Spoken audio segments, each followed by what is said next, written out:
এই 5টা কাৰণত আপুনি অধিক আৱেগিক হোৱা উচিত নহয়।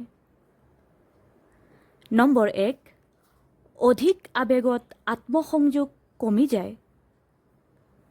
নম্বৰ 2, অধিক আৱেগিক হৈ লোৱা সিদ্ধান্ত প্ৰায়ে ভুল হয়। নম্বৰ 3, অধিক আৱেগিক মানুহক সকলোৱে বিশ্বাসতো নলয়। নম্বৰ 4, অধিক আৱেগিক মানুহে অতীততে থাকি যায়। নম্বৰ 5, অধিক আৱেগত সম্পৰ্ক ধৰি ৰখাটো অসুবিধা হয়।